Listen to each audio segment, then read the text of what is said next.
The game is to be where you are, be it honestly and as consciously as you know how. Watch the latest Ram Dass documentary film, Becoming Nobody, on Gaia.com. Of course, there was fear in losing that familiar identity. But there was always also wonder.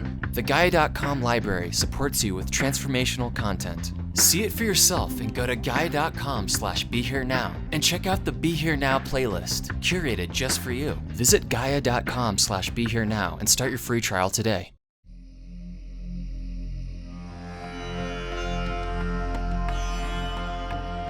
Welcome to the Metta Hour with Sharon Salzberg, where Buddhist wisdom meets everyday life.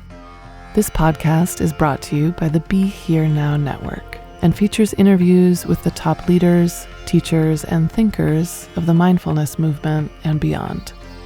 For more information, visit BeHereNowNetwork.com/Sharon.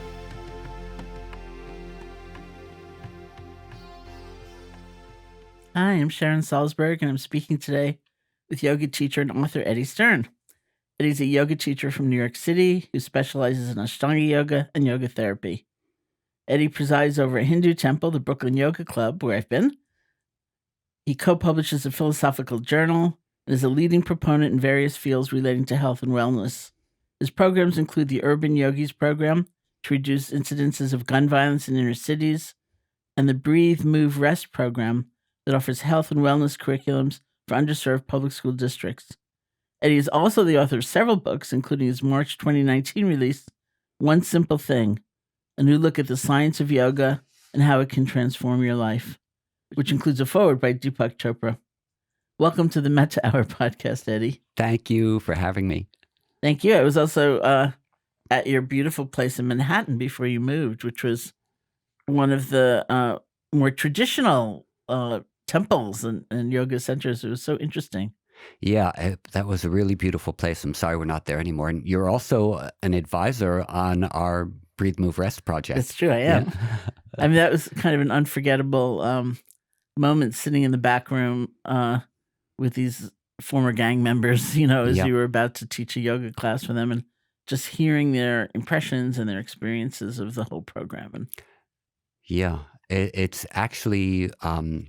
they're an amazing group of young adults who we're working with, and the way that they've soaked up the different yoga and meditation teachings, they're like sponges, and how they translate it into their own language to help their communities is like, they go beyond anything that I could deliver in those areas by far. There was one beautiful, tough little girl. I mean, really almost childlike, it seemed. But she was saying something like she felt guilty because she had determined to become a vegetarian, and she'd like broken it, and it's like the sense of resolve and structure, and it was amazing. Yeah, completely. And I think that for the area of New York I live in and how I've grown up and the people I normally teach, I forget that access to these things is so difficult for most of the people of the world that, as soon as they have access, they take to it the same like you and I took to it when we first started doing these things. Like when I became a vegetarian, I was full on, like that was it. I was just never going to touch another piece of anything. Yeah. And you have these, these kids from the projects, and that, as soon as they hear the potential of what this will do for them, whether it's yoga or vegetarian diet or whatever, it's the same enthusiasm that we had. And I forget, it's there for them. They just need to be able to access it, Yeah, but I guess access wasn't so easy for us too when, 30 years ago. Well, it was so different. How did you access it? How did you get interested in yoga and move toward that practice? Well, I was at a summer camp the first time I ever did yoga, and one of the counselors there taught for 2 weeks, and I took the class. And it's something I speak about every once in a while. It's not in my book, but that actually it is. It's in the appendix. That I don't remember much about the yoga class, but I remember Shavasana at the end, and I would go into this quiet space where there was just absolutely nothing. And it was so profoundly deep that I wanted to keep doing it when I went home, but I was afraid that I wouldn't wake up from that state. and that the yoga teacher or the counselor knew a special technique for bringing us out from it. And if my parents didn't know it and they found me and I was lying on my back, like, whacked out completely, what if they didn't know how to bring me out of it? So I didn't practice again until I was about 18, and I was working at a record store called Bleecker Bob's in the Village. And there was a guy working there who had done yoga with the Amrita Sai and had Shaktipat from him, and was telling me about his experiences of total oneness with everybody and everything after receiving Shaktipat. And I thought to myself, this sounds a whole lot better than LSD, and I want to try it. So his name was Ted. He started teaching me some yoga. He encouraged me to become a vegetarian, and that was my entry point. But, it was super granola back then, it was maybe 2 or 3 yoga schools in New York. Yeah, well, I mean, I look back at myself, I went to India when I was 18. I'd never even been to California before.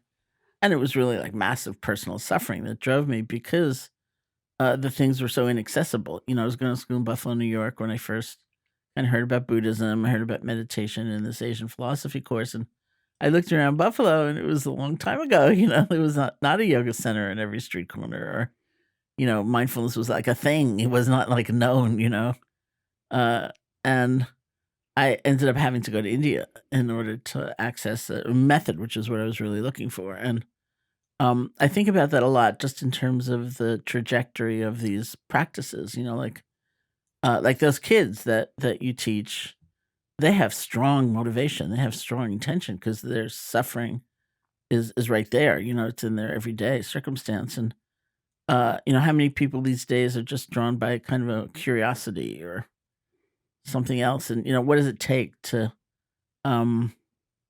is it the same, if your motivation is very different, if your sense of strong intention is different? Is it just a question of exposure, and then you have it? Yeah, I think you also hit the nail on the head by bringing in the idea of suffering, because no one goes to yoga or meditation if they don't recognize that they're suffering. And it says this clearly in the yoga text, like, that's why you come to it. You want there to be an end to your suffering. You recognize you have it. And definitely in a lot of areas of our country and of the world, there's extreme suffering, which comes from environment. It doesn't necessarily come from a drought or from, a cruel leader. It might just come from living in an area where there's no access to good food, healthy food, where there's a lot of crime, where there's all these different types of things which are going to create an oppressive environment, which is then going to lead you to look for arenas that you can express yourself. And not all of those are going to be positive arenas. And that's why people end up doing things like anything from selling drugs to picking up a gun to looking for outlets through aggression and violence that might be a symptom of the oppression of the area that they live in. So now, I haven't grown up in that kind of an area, so I don't want to stereotype any of the type of stuff that happens in those environments, because that's not everything that there is about a project. There are people who are loving and caring and supportive and doing their best to create a positive environment for the people who are growing up there. Erica Ford is an example of someone like this, who has devoted her life to bettering the conditions of these types of areas, providing yoga and meditation and information about diet and about relaxation is just one of those things which is helpful in those environments, along with therapy and talking, creating strong community, having a place where people can gather and discuss what's going on in their lives and deal with the traumatic events that have occurred to them. So all of these things create a big circle of wellness in a place like the Baisley Housing Projects, or a place, an area like South Jamaica, Queens in New York, where there used to be very high levels of gun violence, which have now dropped dramatically in certain target areas because of a collection of interventions. Like, it's not just yoga, it's not just meditation. It's yoga, meditation, therapy, talking, support, intervention, diet, all of those types of things to create really a holistic living environment. So when we talk about access, it's not just access like to this one particular thing. It has to be access to everything before there can be real transformation. I'm really curious now, when you I met those kids at your center. Yeah. in Manhattan. Do you ever go there? Because when you talk about that holistic program, I think about like a kitchen, and cooking and lessons and the yoga teachers in the other room, and like. Yes. Well, Erica has an office there right in that area where people come, and it's a real community place. But I haven't been out there in a while now, just because of my schedule in the new school in Brooklyn. But when we started the program for the first 2 years, I went there every week during the summertime to teach open classes in the playground in their housing development. And all those guys, they basically live on hip hop time, which means if you're an hour late, you're on time. And I live on New York City, white boy time, which is you got to get there 5 minutes early. And so I would show up to the playground. I'd be the only one there and waiting for everyone to show up. And one day, one guy came up to me and he said, you need some help? And I said, I'm looking for Shaquille and Chaton. So he went over to Shaquille and Chaton. He called them up and he said, hey guys, there's a cop here looking for you. Which they thought was really funny because here are the stereotypes again. There's a white guy in the projects, he's bald, he's middle-aged, he's a cop. And we have those same stereotypes that we project onto any black person that we see. We think, see, what is he, a hip hop star, or is he, who is he? Yeah. Simply based on appearance. And this has its own kind of trauma that goes along with it as well. Well, it's interesting, like in your book, where you write so much about the nervous system, which is a whole other way of looking at a human being. It's not like cultural conditioning or that projection, but how are we functioning actually just in a body?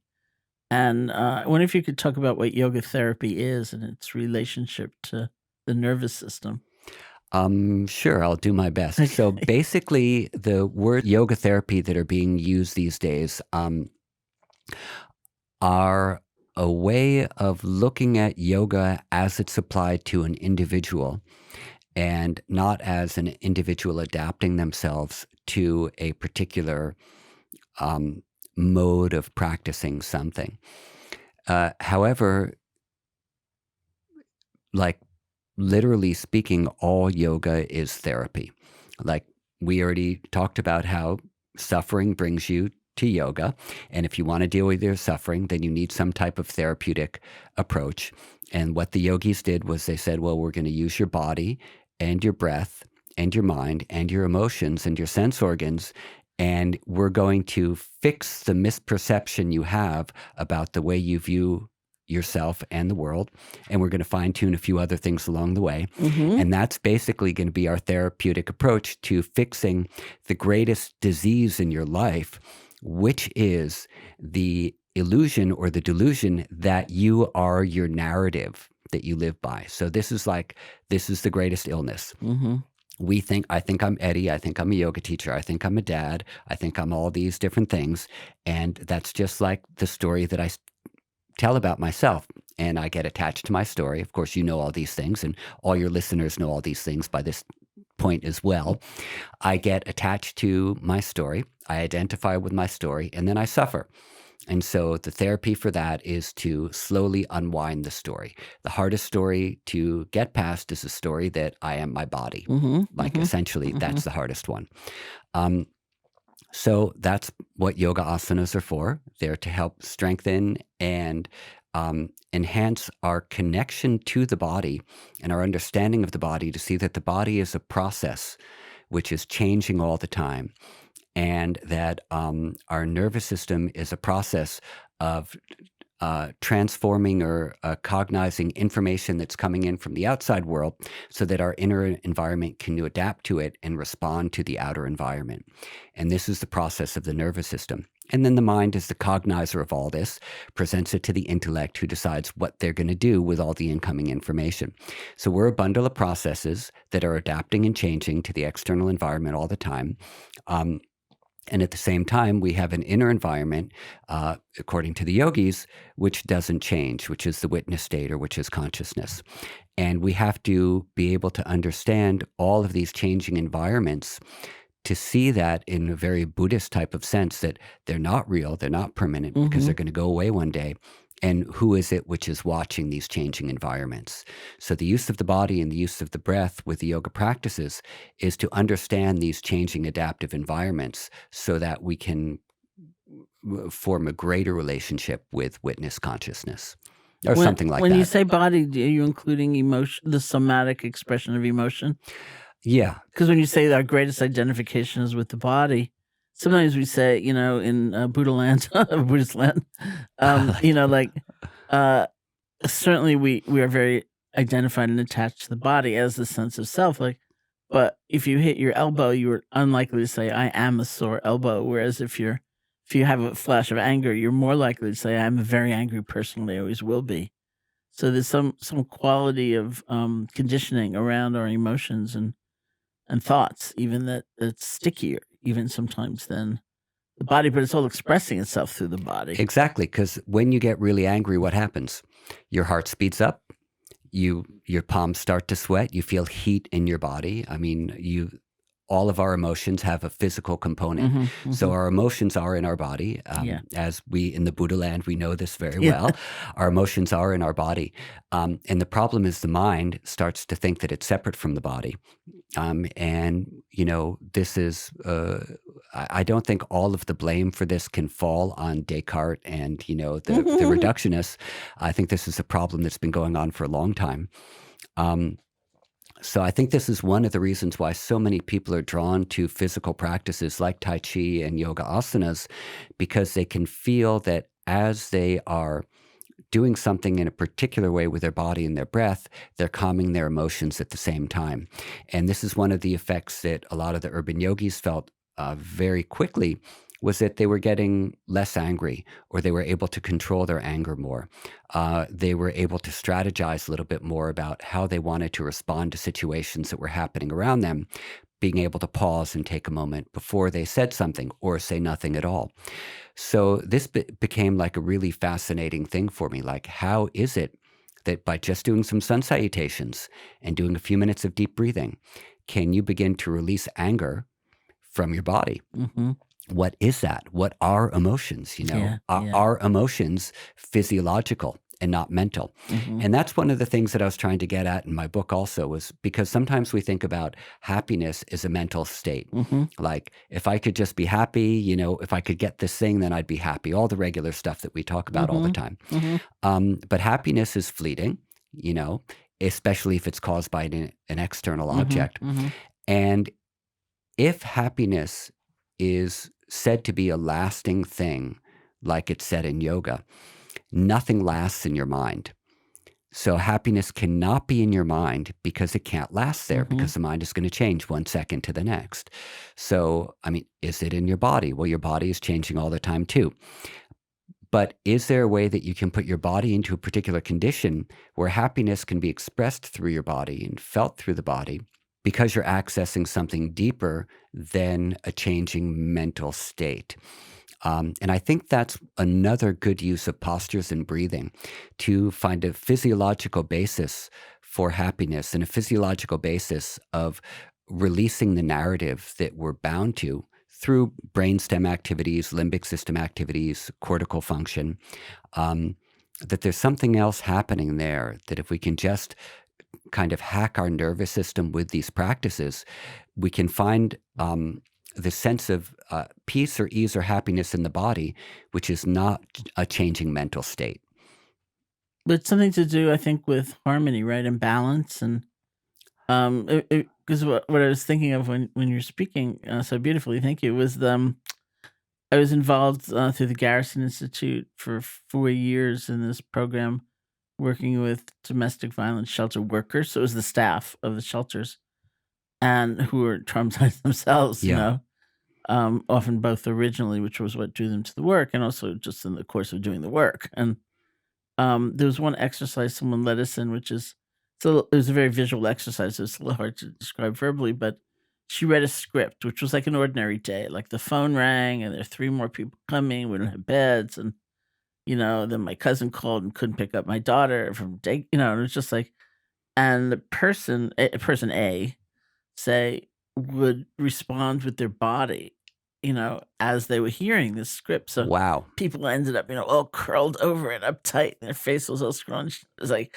they didn't want to hear anymore. And it was just like these little bundles of tension, like, and then everyone had a partner. So person B, with permission, would say, can I move you? And like, they would kind of move them into something that just intuitively looked and felt like, oh, now I can breathe, or now I can take more in, or now I'm, standing, like my, the length of the distance of my 2 feet is giving me like a grounding, or people had their arms up, like they could receive, or, and you just look, and it was so beautiful. And the same script, was being read, but here they were. Amazing. And that's what the practice of yoga, it's almost like it seemed to me you're practicing ahead of time, to feel what it's like and to train your body to actually move to that place. Exactly. Exactly. And it's like, you've said before also that if you're going to be in a situation where there's conflict and you know that you're going to get angry, at the moment you're in the conflict, if you haven't practiced, you're not going to remember to breathe. You're not going to remember to pause. You're not going to remember to do any of the strategies or techniques that you teach. You have to practice those outside of a conflict zone so that you can use them when the time comes. That's what practice is for. And that also within our body, like we have this function of homeostasis, which is how the body returns itself to balance all throughout our lives. And homeostasis takes a lot of energy of the body, and it's continually coming back into balance because the things we're balancing are things like oxygen intake and our blood pressure and the blood pH and temperature. So as the temperature changes outside, our body adjusts so that our core temperature stays the same. And if it gets too hot, then we start to sweat. If it gets too cold, we start to shiver. And the body does all these things, and it takes up a lot of energy. So what we're doing with the practice is we're supporting this internal mechanism of returning to balance all the time. The postures, the breathing, the meditation, loving kindness, everything is supporting the homeostatic functions, which require support, which take up a lot of energy, and which never come into balance and then stay there forever, which would be a dream, of course. But that's great. Wouldn't that be great? So that's why we have to practice asanas every day, for particularly the reason you just said. So, and also there's this concept in yoga of the 3 bodies and the 5 sheaths. So the consciousness, which is just existence, which is undivided, which is non-local, and all these things, somehow is contained within us. We won't go into it in this podcast. I have no idea how. And then it's looking through the first sheath, which is the causal sheath, which is where all of our karmas or actions that need to be resolved in our life occur. And so this karana, or the causal sheath, then reflects through the intellect, which is the deciding, factor of, like George Bush, I'm the decider, and then goes to the mind, which measures things, which goes to the breath, which is our mediating factor between the mind and the body, and then our physical sheath, the body, is the last thing. So consciousness is projecting itself through the causal sheath, through the intellect, through the mind, through the breath, or prana, and then through the body. So our body is a projection of pure consciousness, which is non-local, is everything, unlimited, everywhere at all times, beyond time and space.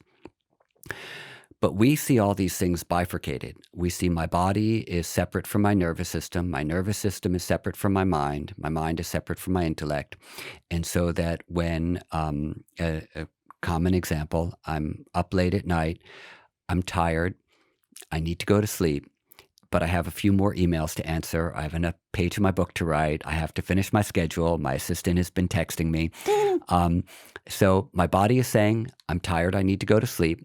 My mind says, do a little more because you're not done. And the nervous system gets stuck in the middle and has to carry out the dictates of the mind until it collapses and said enough. And so this is how we get, like, the huge epidemic of burnout is because of this. We're not integrated on all these levels. So we have a top-down approach and we have a bottom-up approach.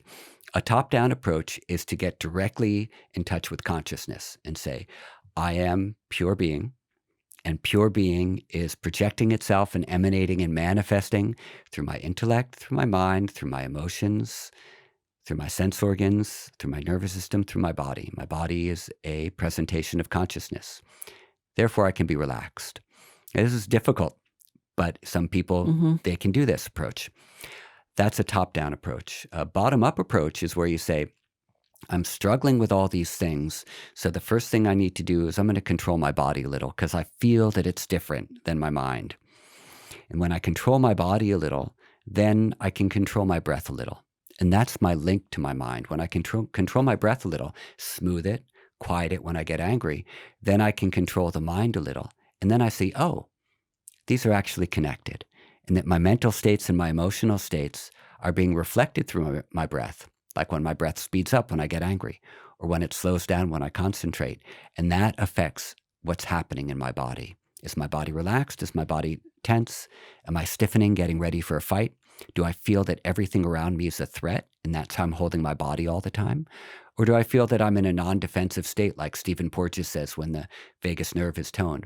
And in that non-defensive state, then I can connect with people. I can connect with myself. I recognize this sameness in others, which is really how society cooperates and comes together and expresses the best in us.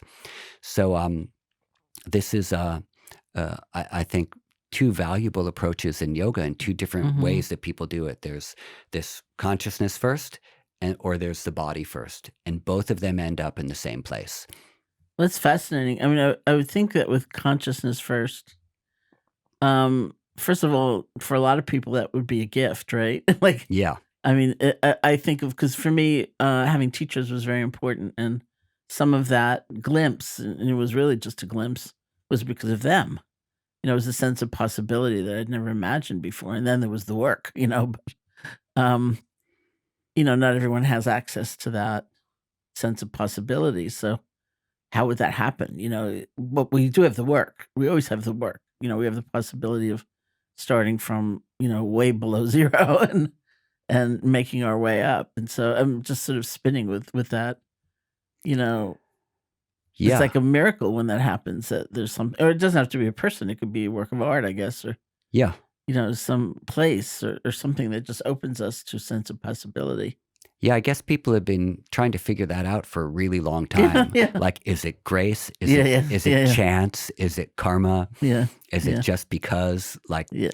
I mean, in the Gita, Krishna says that the ways of karma are unfathomable. Yeah. Like, you can't, there are too many strands interwoven. You can't figure it out. When things meet, they meet because that's how it's going. Yeah. And, Well, I've always been a person who trusted method, and my teachers emphasized that, even though, the relationship with them was very, very important for me. But and it's also, I mean, it keeps one from being, I don't know if hypocritical is the right word, but it's easy to imagine we are somewhere we're not. And one of the things I love about physical practices that I admire about them is that you fall over if you're really out of balance. Yeah. It's like, it's evident. You can't fool yourself. You can't fool anybody else. It's like you're lying there on the floor, having totally, been trying too hard, or not really being present in some way. And the evidence is just right there. That's a really good point. Like, and we delude ourselves all the time thinking that our progress is either further or less than it really is. That might even be like a bigger sort of endemic thing in our society, that people feel that they're less. I mean, there's really nowhere to get, right? Yeah, Okay, we'll agree on that. But there's this feeling like I'm traveling somewhere. There's this thing that I'm trying to move towards, whatever the level of improvement is in my life. And most people think that they're less further along than they really are. Yeah, I would agree with that. And then they get sad or depressed or filled with shame, or they feel like, a little hopeless about it. Where actually, from the yogic perspective, which is my default mechanism, is that if you're showing up for something, if you've stepped onto your yoga mat, or if you've walked through the door of a yoga school, like, you're pretty much halfway home, Yeah, yeah. because you're starting. You've recognized that you're suffering. And if you haven't recognized that you're suffering, then, that's really when you're more stuck. Yeah, definitely. It's beautiful. And another reason I find people get very sad in a way that I get sad about, because I don't think we have to go there, is that, and I would bet this could be true for yoga as well. What you'll tell me is that in terms of meditation, people often are looking at that formal period. Let's say it's 20 minutes a day where they're dedicating to a formal practice. They're looking there for some sign of progress. And really, we need to be looking at our life. It may not be that you have the great breakthrough experience, like, I love myself totally now, Yeah. at 3:15 in the afternoon when you're sitting, but you're different when you're in conversation with somebody. You're different meeting a stranger. You're different when you yourself have made a mistake and you need to start over. And it shows in our life, which is where it really counts. 100%, totally. A bunch of years ago, Bobby Roth from David Lynch Foundation. Bobby taught me TM meditation, and I started practicing it. And this was sometime in the early 2000s. I can't remember exactly when. And my wife Jocelyn, she goes to Barre, Massachusetts, and she does the insight meditation. That's what she likes to do. And one day, Bobby was over at our house, and he was talking to Jocelyn, and she said to him, and he told me this later, that she could tell that the meditation was working for me because I was listening to her better. Mm-hmm. Like she could feel that I was really listening to her and responding to what she was saying. I didn't even realize before she said that I hadn't been listening to her well. So what I usually say to people is that, and what I know about myself is that regardless of whatever changes you think you're experiencing or whatever growth you think you have, the real testimony is going to come from either your friends or your husband or your wife or the people around you or your kids who say you changed. You can't say you changed, but someone else might say you're different now, and then you know that it's working, and you probably won't even realize it. It's fantastic, and one of the things, like, because you probably know either the same people or an equal number of people, suddenly know all these neuroscientists and scientists who are studying these practices, and it's a little hard to think of the experimental design, but that's the design. What about your colleague at work? Ask them how you are. Exactly. And exactly. Things like that. Yeah. Robert Swoboda, the Ayurvedic physician, used to say that whenever you do one of those tests to find out your dosha in like any Ayurveda book or online, give it to your husband or wife or girlfriend or boyfriend or best friend to fill out for you about you, because all you're going to do is pick out the best qualities from those lists. Yeah. Oh, I'm kapha. I have large liquid eyes and flowing hair, and I'm kind and sweet to everyone. Like, no, you better let someone else tell you if you're lazy. Yeah. No, I think that's a great point. But speaking of science, isn't it an interesting time? You include a lot of science in your book, or at least a portion of the book, and it's like the language of our time, and so it's an important inclusion, I think, and yet, the science, at least in terms of meditation, is so in its infancy, and really just beginning, which they will be the first to say, the people doing the research, and so I find within myself that it's almost like this balance between a modern expression through science and scientific language, and an age-old, ancient expression through anecdote. And, there was a yogi once who, had this experience, or I had this experience 40 years ago. And I looked at that change, and, it's just an interesting, it's not exactly a tension, but it's something. It's something, yeah. I have been involved in research for about 8 years now with my colleague, Marshall Higgins. We're in our third year of putting on our conference, the Yoga and Science Conference. And, he is very clear about the limitations of science as a PhD, as a researcher, as a physical therapist. He also knows how research can be used in order to support the overall uses of what it is we're trying to accomplish. Mm-hmm. So I don't think... there are a bunch of people, not a lot, but some people who are trying to study enlightened states or states of samadhi or of non-symbolic transcendented experience. And I think all that is very useful. I'm a little bit more interested in the nervous system, mainly because this is what the yogis were working with pranayama and with asanas. And that's largely what I teach. I don't really teach much meditation. The meditations I do are very, simplistic, entry-level kind of things. But the yogis were really fascinated by the nervous system. They talked about prana a lot. And the main functions of prana are things like assimilating incoming nourishment, removing waste, which isn't needed, of the assimilated nourishment, spreading it throughout the body to nourish the body. An assimilation itself is one of those things, and then the spreading of that nourishment through the body, and then the last is expression. How all of this nourishment that you bring in, how are you expressing it through your speech and your attitudes and things like that? And so all these 5 things are the functions of the autonomic nervous system. They just use the words prana, apana, vyana, udana, and samana to explain that. And now we say sympathetic, parasympathetic, and we talk about the vagus nerve, which is the largest bundle of the parasympathetic nervous system. And we talk about the bidirectional communication between the visceral organs and the brain. And what that means in terms of how we naturally respond to the world without us trying to have to think about it. A gut feeling, an instinct, an intuition, something which is pre-verbal and at a lower level than the thought mechanism that's happening in the thing we call our mind, the stringing of ideas together. So all these different functions were assigned to the nadi system, to the 3 different types of nadis, and to the 5 pranas, and then the 10 upapranas and things like that. But all of those have correlates in the Western vernacular. Even Darwin was the first to talk about, he was interested in how emotions were expressed.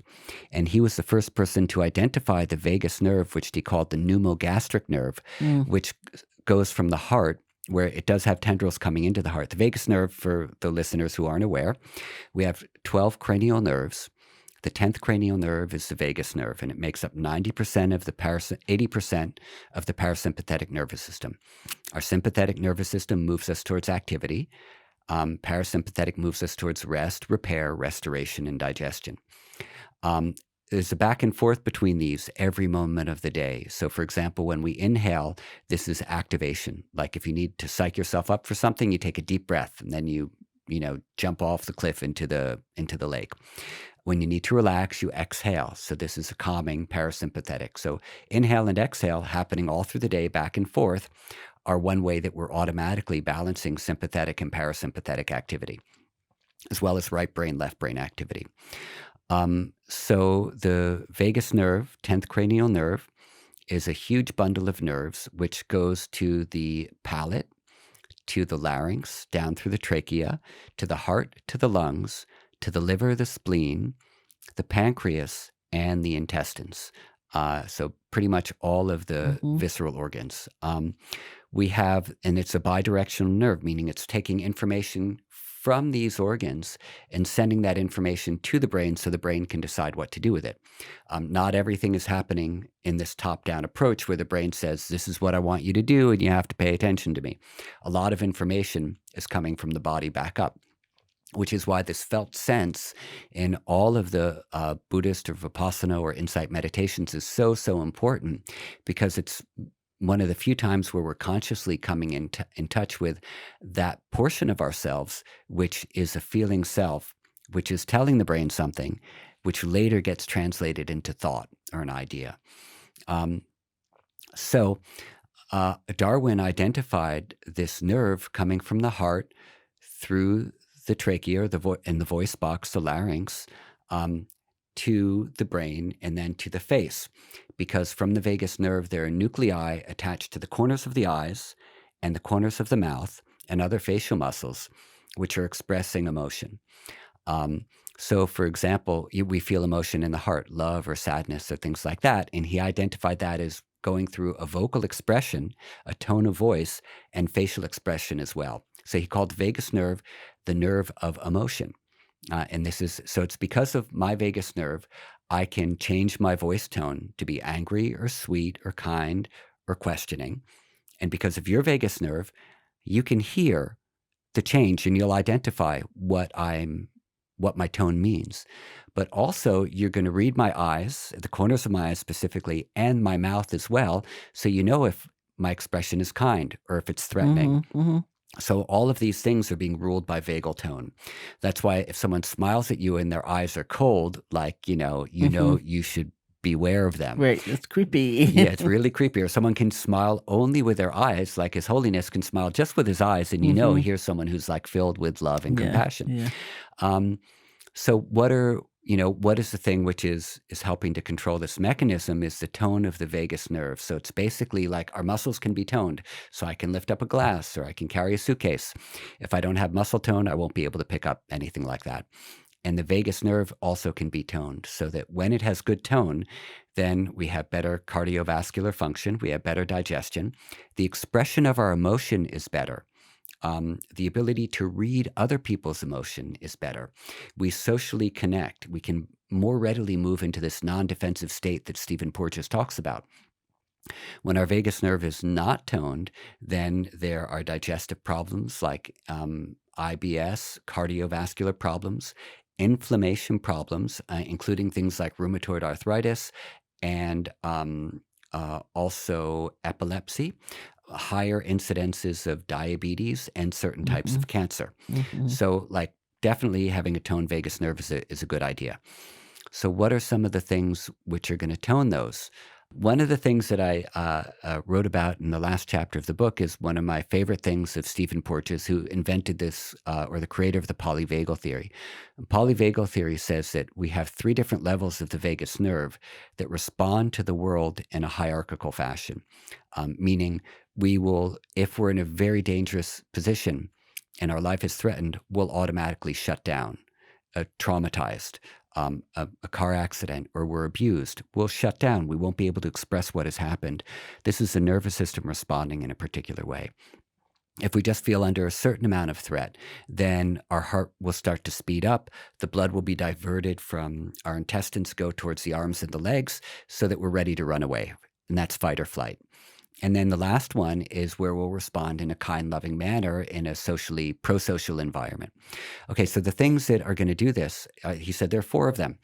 The first one is posture. Just sitting up straight helps to control the blood pressure.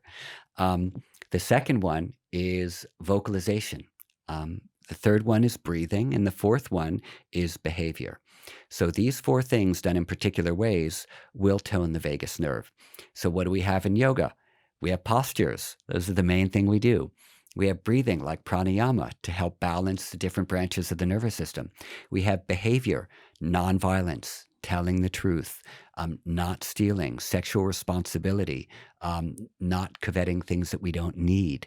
And then last, we have vocalization, chanting, humming breath, breathing with the sound in the throat, the Ujjayi pranayama. So these 4 things which Porges has acknowledged or identified as toning the vagus nerve to bring us to our highest, most pro-social states are all the things that we do in yoga. Fabulous. Right? So fabulous. And then there's another, Barbara Fredrickson? Yeah. And do you know Bethany Koch?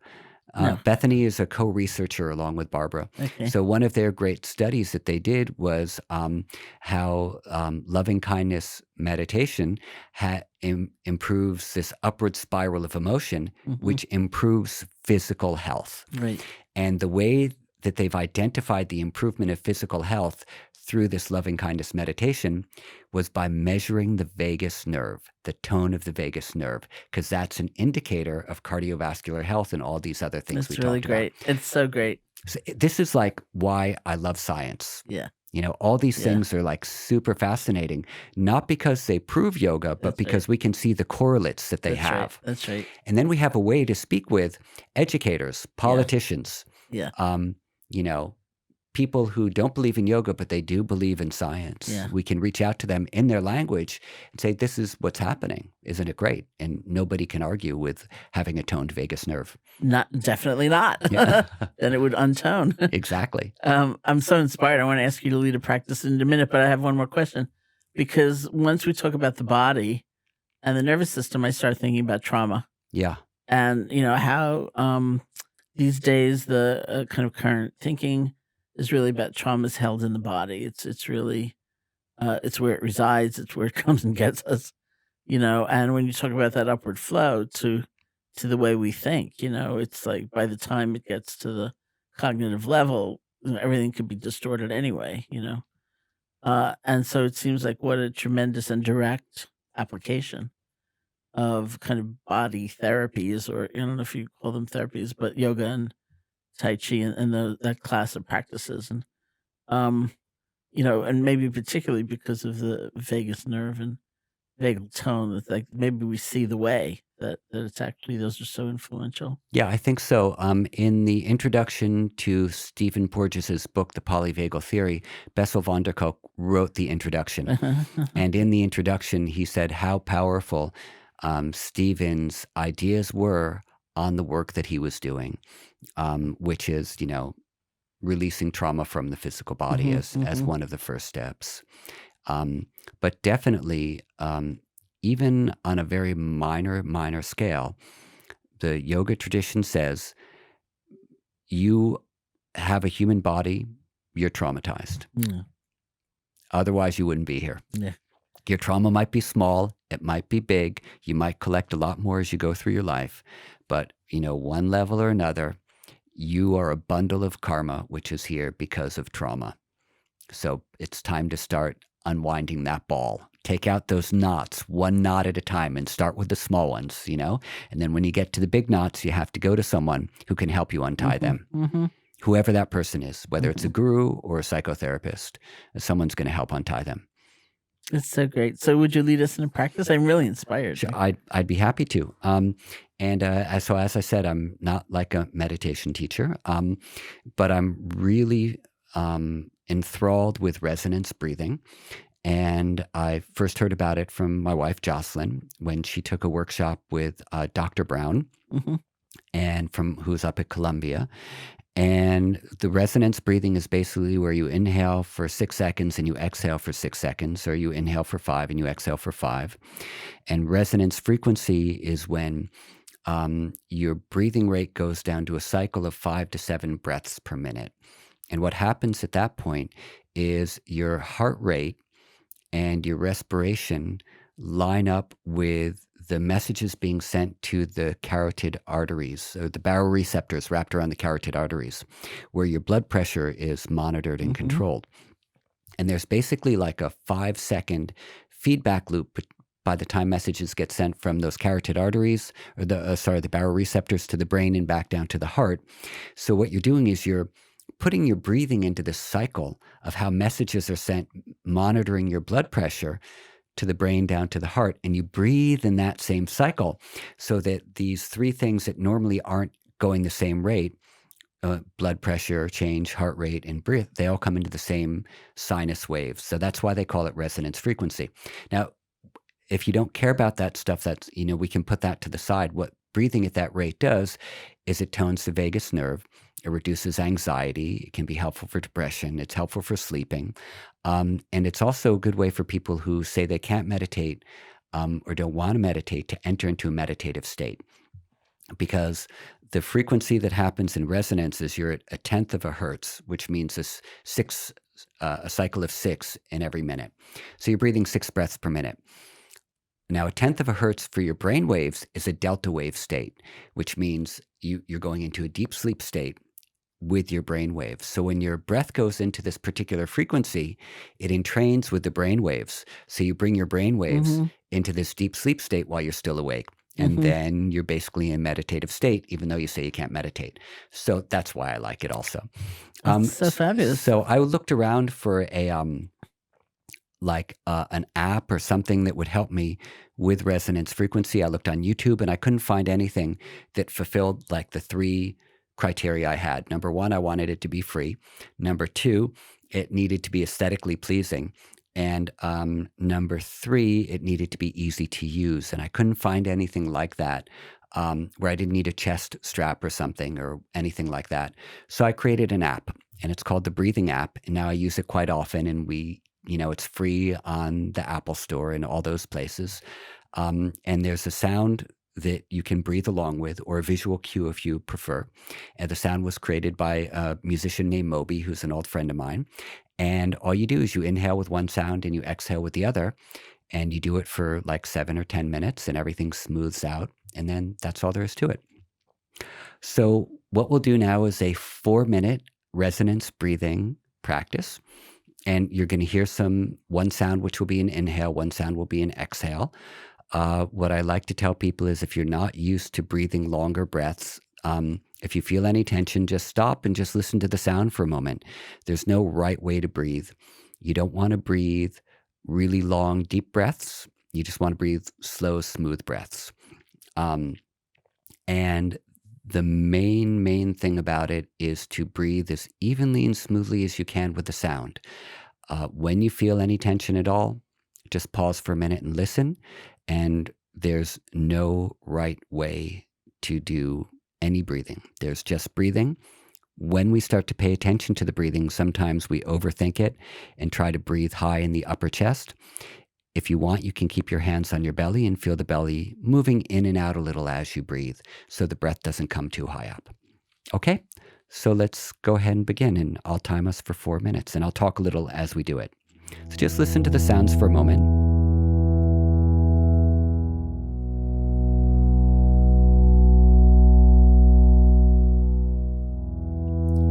Okay, so this sound we're hearing now is actually an inhale sound. And then there's an exhale now.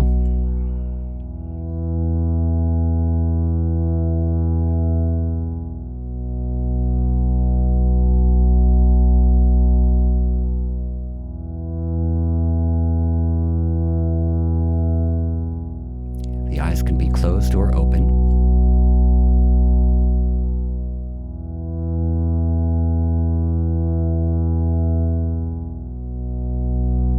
And you might need to give your nervous system a minute or two to adjust to the conscious breathing.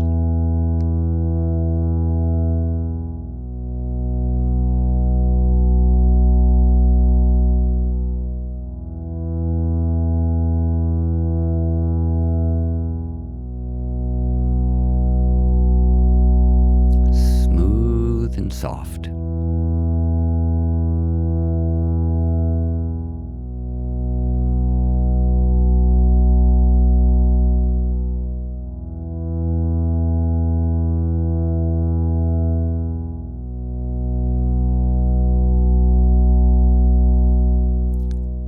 Some people find if they slightly tighten the glottis, the opening of the aperture of the throat, it helps to control the airflow.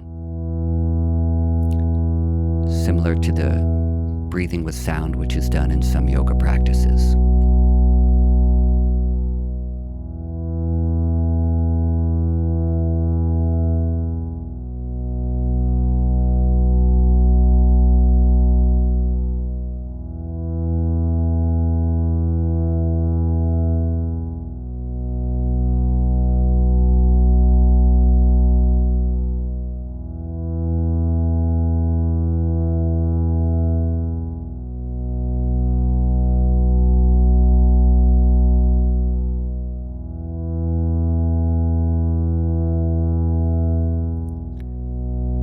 Another thing you can do is let your awareness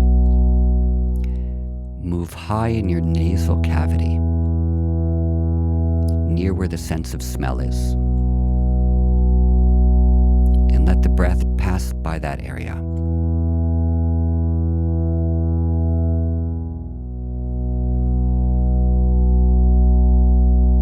That can automatically help to lengthen the breath effortlessly.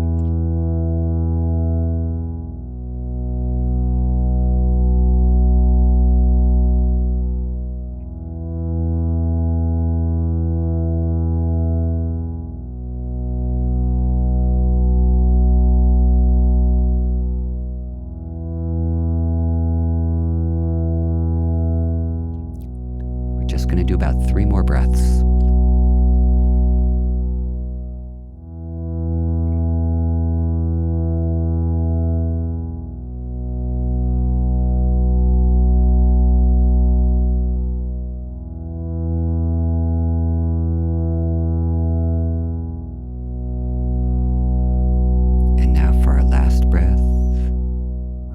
Inhale.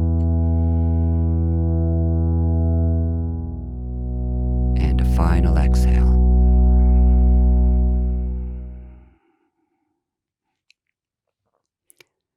And then you can let the breathing return to any normal pace. Sit quietly for a moment.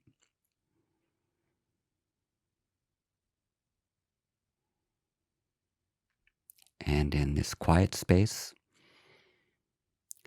you can either give a silent moment of thanks or of gratitude, or you can ask yourself, who am I? What is my purpose?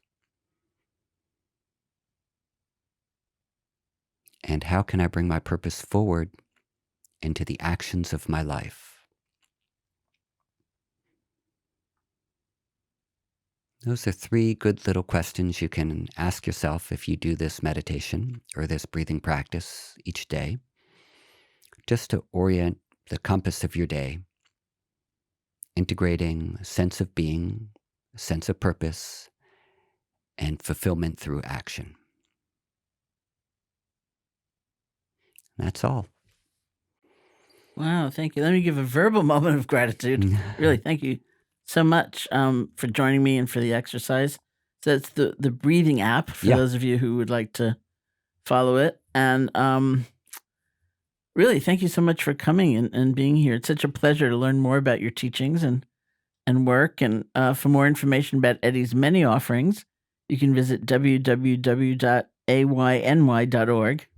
And I highly recommend that you get a copy of his new book, One Simple Thing, which is available in hardcover, Kindle, and audiobook wherever books are sold. Thank you. You're welcome. Can I say one last thing? Please First do. of all, thank you so much for having me on. In January of 2018, just 1 year ago, I was in Moscow teaching. Oh, wow. It was a nice time to be in Moscow. It's particularly dark and snowy. Right. I had booked an Airbnb, and I thought I was staying close to where my classes were, but it was a little far away. And one morning, a Russian friend came to pick me up and she said, "You're in a really strange part of town because this is the whole area where the KGB used to be. So it's hard to get wireless access," which was true. And it's a little bit of like a dark area. And I'm a big fan of Moscow. I love it there. But anyway, so I was in this like sort of dingy Airbnb in this weird part where overshadowed by the KGB old headquarters. And I found your podcasts. And so every morning, yes. And because I hadn't really been listening to podcasts. So every morning in Moscow, I listened to 2 or 3 of them while I was doing all my yoga practice. I listened to at least 2 every morning while I was doing all my yoga practices. And it was like so enjoyable to go through them. And Gosh, that's an amazing story. That's how I discovered your podcast. Wow, thank you. You're welcome. Thank you. I must have listened to, I don't know how many of them. 5 days, 2 or 3 days, 15 or 20 of them. Easy. Wow, thank you. And which is the conference that I wrote on my calendar? Oh, for like the next millennium or something? Oh, yes. That's the Inner Peace Conference.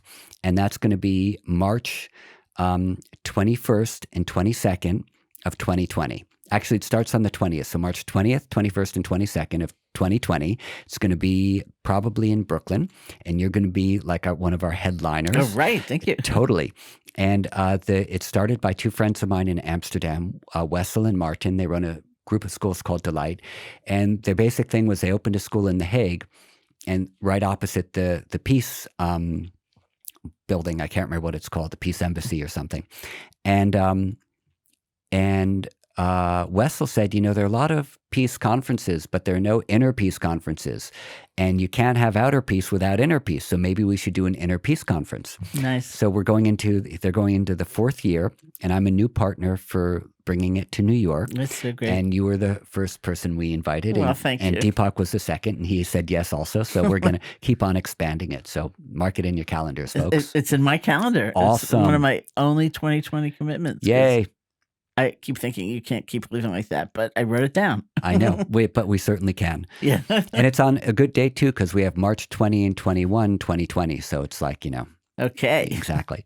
Be Cool. there. Great. Totally. Thank you. Thank you so much for having me, Sharon. It's a pleasure. Great. Hey folks, thanks for listening. To learn more about Sharon and her ongoing teaching schedule, as well as online courses and a free guided meditation, check out her website at sharonsalzberg.com.